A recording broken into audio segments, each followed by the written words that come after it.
వీక్షకులందరికీ నమస్కారం. అందరికీ కూడా నూతన తెలుగు సంవత్సరాది శ్రీ విశ్వావసు నామ సంవత్సర ఉగాది శుభాకాంక్షలు. ఈ సంవత్సరంలో ధను రాశి వారికి ఏ విధమైనటువంటి ఫలితాలు కలగబోతున్నాయో మనం ఈ వీడియో ద్వారా తెలుసుకునేటువంటి ప్రయత్నం చేద్దాం. ఈ సంవత్సరం ధను రాశి వారికి ఆదాయం 5, వ్యయం 5, రాజ్యపూజ్యం 1, అవమానం 5. అంటే ఆదాయ వ్యయాలు సరిపోతూ ఉన్నాయి, వచ్చిన డబ్బు వచ్చినట్టు పోతుంది. కొంతలో కొంత అవమానం అనేటువంటిది 4 పాళ్ళు ఎక్కువగా ఉన్నది. ఈ సంవత్సరంలో గురుడు మే 15వ తారీఖు వరకు 6వ ఇంట రజతమూర్తి, తదుపరి 7వ ఇంట లోహమూర్తిగా సంచారం చేస్తారు. శనేశ్వరుడు ఈ సంవత్సరం మొత్తం అర్ధాష్టమ శనిగా లోహమూర్తిగా సంచారం చేస్తారు. రాహుకేతువులు ఈ సంవత్సరంలో మే 21 వరకు అర్ధాష్టమ రాహువుగా 4, 10 స్థానాల్లో తామ్రమూర్తులు, తదుపరి 3, 9 స్థానాల్లో తామ్రమూర్తులుగా సంచారం చేయబోతూ ఉన్నారు. అంటే ప్రధానంగా ఈ సంవత్సరంలో జరిగిన గొప్ప మార్పు ఏంటి అంటే, గత సంవత్సరంలో గురుబలం లేదు, రాహు బలం లేదు, శనేశ్వరుడు ఒక్కరు బలంగా ఉన్నారు. ఈ సంవత్సరంలో రాహు బలం లేదు, శని బలం లేదు, గురుబలం మాత్రమే ఉన్నది. చాలా మందికి ఒక సందేహం, తృతీయంలో రాహు యోగిస్తాడు కదండి అని చాలా మంది మాట్లాడుతూ ఉంటారు. కానీ నిజానికి శాస్త్రంలో తృతీయ రాహువుకి గోచార పరంగా అంత అనుకూలతని చెప్పలేదు. ఈ విషయం గోచార ఫలదర్శిని కానీ లేకపోతే గోచార ఫలితాల గురించి చెప్పేటువంటి ఉద్గ్రంథాల్లో ఎక్కడైనా కనబడుతూ ఉంటుంది.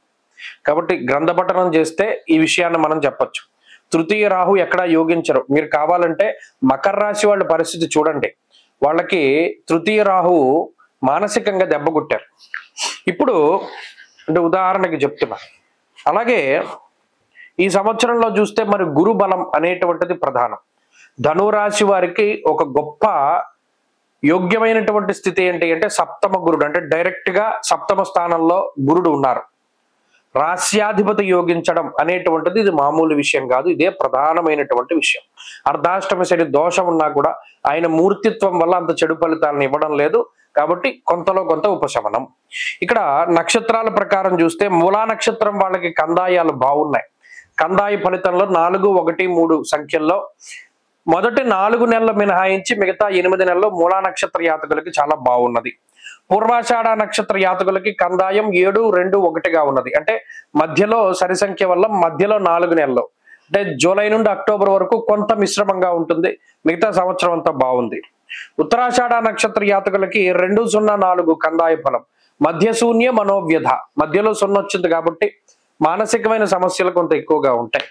ఇక ఈ సంవత్సరం అంతా కూడా అర్ధాష్టమ శని దోషం ఉన్న శుభదాయకంగా ఉండడానికి కారణం రాజదర్శనం, ఆరోగ్యం, గాంభీర్యం, గాత్ర పోషణం. చాలా మంది ఈ శ్లోకాలు కూడా గుర్తుపెట్టుకుంటున్నారు. నిజానికి చాలా గొప్ప విషయం. శాస్త్ర ప్రమాణం ఎప్పుడు కూడా ఋషి వాక్కులు మన నోటి నుండి వస్తే ఋషి యొక్క ఆశీర్వచనం మన దగ్గర ఉంటుంది. కాబట్టి ఇక్కడ రాజదర్శన, ఇక్కడ ఉన్నతమైనటువంటి పదవి ప్రాప్తి కనబడుతూ ఉన్నది. ఉద్యోగంలో కానీ వృత్తి ప్రవృత్తుల్లో కానీ చాలా క్రియాశీలకమైనటువంటి ఎదుగుదల ఉంటుంది. మాట్లాడేటువంటి మాట చాలా గంభీరంగా వస్తుంది. గంభీరంగా ఎప్పుడు వస్తుంది? మనకి తెలుసు ఇది కరెక్ట్ అనేటువంటి సందర్భంలో వస్తుంది. రెండోది, మనం ఏం మాట్లాడినా చెల్లుతుంది అనేటువంటి సందర్భంలో కూడా వస్తుంది. అంటే అంత గొప్ప శక్తి ఉంటుంది అనమాట మాటల్లో. ఎందుకంటే మీరు అంత ఉన్నతమైనటువంటి స్థానంలో ఉంటారు. మీరు గమనించండి, ఓ ఇద్దరు చాలా కష్టపడి ఒక గేమ్ ఆడారు, బ్యాడ్మింటన్.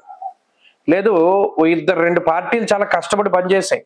ఒకళ్ళు నెగ్గినప్పుడు ఓడిపోయిన వాడు ఎంత గొప్పగా మాట్లాడినా వాడి మాటను ఎవడు పట్టించుకోడు. నెగ్గిన వాడు ఎంత వికిలిగా మాట్లాడినా వాడి మాట వినసొంపుగా ఉంటుంది, అందంగా ఉంటుంది. ఇక్కడ విజయం అనేటువంటిది అంత గొప్పది. ఇక్కడ ధనురాశి వారికి ఈ సంవత్సరంలో విజయ లక్ష్మి అనేటువంటిది వరించబోతూ ఉన్నది. చక్కగా అమ్మ యొక్క ఆశీర్వాదం ఉన్నది, ఆ విజయలక్ష్మీదేవి యొక్క అనుగ్రహం ఉన్నది. వీరు ఏ పని ప్రారంభించినా, ఏ పని ముందుకు తీసుకెళ్లినా ఆ విజయలక్ష్మి యొక్క అనుగ్రహం ఉంటుంది. అభీష్ట కార్యసిద్ధిశ్చ అన్నారు శాస్త్రమందు. అంటే ఏది అనుకుంటే ఆ పని అతి శీఘ్రంగా నెరవేరడానికి గురుడు ఉపయోగపడతారు. అలాగే ఈ సంవత్సరంలో నూతన గృహ, వాహన, బంగారు ఆభరణాలు కొనుగోలు చేయడము, వీటన్నిటి యొక్క ప్రాప్తి కనబడుతూ ఉన్నది. వ్యాపారాభివృద్ధి, ప్రత్యేకించి భాగస్వామ్య వ్యాపారాలు అభివృద్ధి చెందుతూ ఉంటాయి. వంశవృద్ధి జరుగుతుంది, సంతానం కలుగుతుంది. అలాగే తీర్థయాత్రలు చేస్తారు. మరి ముఖ్యంగా చదువురులకి ఇది చాలా గొప్ప విషయం. గొప్ప కాంపిటేటివ్ ఎగ్జామ్స్ లో గొప్ప రిజల్ట్ రావడానికి అవకాశం ఉంటుంది. అర్ధాష్టమ రాహు యొక్క దోషం తొలగిపోయినది. రాహు తృతీయ స్థానంలో ఉన్నారు. అర్ధాష్టమ శని యొక్క స్థితి ప్రారంభమైనది. అయితే గురువు యొక్క స్థితిగతుల వల్ల ఈ శని దోషం కొంత తగ్గుతుంది. వాతశూలం మనక్లేశం భయం స్వస్థాన నికృతం, ఇది ఒక అందుకు మంచిదే.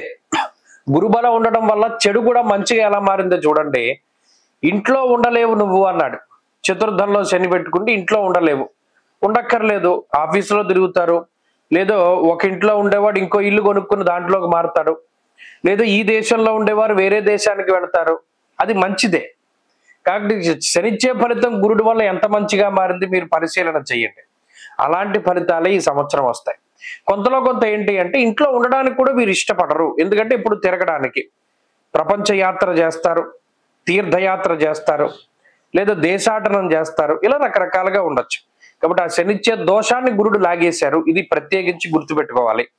తృతీయ రాహు స్థితి మానహానిర్మన క్లేశం ధైర్యహానిస్తదైవచ. ఇందాక చెప్పినట్టు శాస్త్రంలో చెప్పినటువంటి మాట ఏంటి అంటే ధైర్యాన్ని హరిస్తాడు రాహు. ఇక్కడ గురువు ఏం చేస్తున్నారు, గాంభీర్యం అంటే గొప్ప ధైర్యాన్ని ఇస్తున్నాడు. అంటే అక్కడ రాహు ఇచ్చే దోషాన్ని కూడా గురుడు తీసేశారు. ఎందుకంటే ఇక్కడ రాహు మీద గురు దృష్టి ఉంది. ప్రత్యేకించి ధనురాశి వారు గోచారంలో దృష్టులు పనిచేయవు, అయినప్పటికీ కొంతమంది ఇలా కూడా చూసుకుంటారు.